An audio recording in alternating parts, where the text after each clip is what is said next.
बिहार की राजनीति सिर्फ कुर्सी और वोटों की लड़ाई नहीं है। यह हमेशा से जातियों की जंग रही है और इसी जंग में एक नाम बराबर गूंजता है, लालू प्रसाद यादव। क्या सच में लालू ने भूमिहारों की औकात दिखाई थी या फिर यह कहानी सिर्फ राजनीति का हथियार है? आज हम इस पर गहराई से बात करेंगे। बिहार की राजनीति 90 के दशक से पहले ब्राह्मण, भूमिहार और राजपूत जैसी ऊंची जातियों के इर्द गिर्द घूमती थी। भूमिहार समाज खासकर शिक्षा, प्रशासन और जमींदारी में बहुत मजबूत था। सरकारी नौकरियां से लेकर राजनीति तक हर जगह इनकी पकड़ मानी जाती थी। लेकिन 1990 आते आते सत्ता का गणित बदलने लगा। पिछड़े और दलित वर्ग ने आवाज बुलंद की और इसी दौर में लालू यादव का उदय हुआ। लालू के समर्थकों का नारा था, भूरा बाल साफ करो।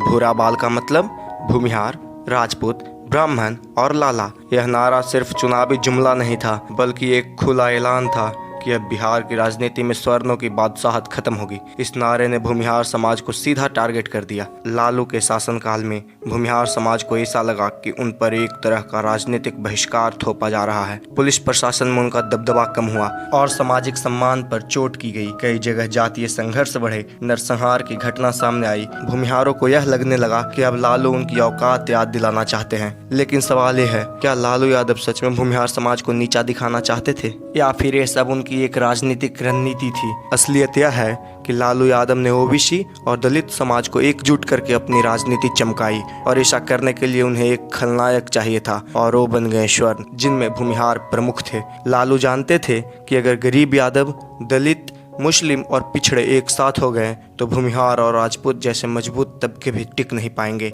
और यही हुआ। लालू के 15 सालों में भूमिहार समाज की राजनीतिक ताकत काफी कम हो गई। जहां पहले वो हर दल में रीढ़ माने जाते थे, वही अब वो सीमित सीटों पर सिमट गए। लालू ने ये मैसेज क्लियर कर दिया कि बिहार की राजनीति अब भूमिहारों की बपौती नहीं है। समय बदला। लालू की राजनीति जातीय समीकरणों के सहारे जितनी तेजी से बढ़ी, उतनी ही तेजी से नीचे भी गिरी। जंगल राज का आरोप, अपराध, भ्रष्टाचार और लालू का चारा घोटाला में फंसना, सब ने मिलकर उनकी सत्ता छीन ली। भूमिहारों ने भी हार मानकर राजनीति से किनारा नहीं किया। वे भाजपा और नीतीश कुमार की राजनीति में ताकतवर होकर वापसी करने लगे। आज भी भूमिहार समाज बिहार की राजनीति में एक मजबूत ब्लॉक माने जाते हैं। तो क्या सच में लालू यादव ने भूमिहारों की औकात दिखाई? देखा जाए तो लालू यादव ने भूमिहार की सामाजिक हैसियत को पूरी तरह से नहीं मिटाया, लेकिन उनकी राजनीतिक ताकत, बादशाहत जरूर हिला दी। असल में यह औकात दिखाना कम और सत्ता संतुलन बदलना ज्यादा था। लालू यादव ने सवर्णों को संदेश दिया कि अब सत्ता सिर्फ आपके हाथों में नहीं रहेगी। लेकिन इतिहास गवाह है, बिहार की राजनीति बिना भूमिहारों के भी अधूरी है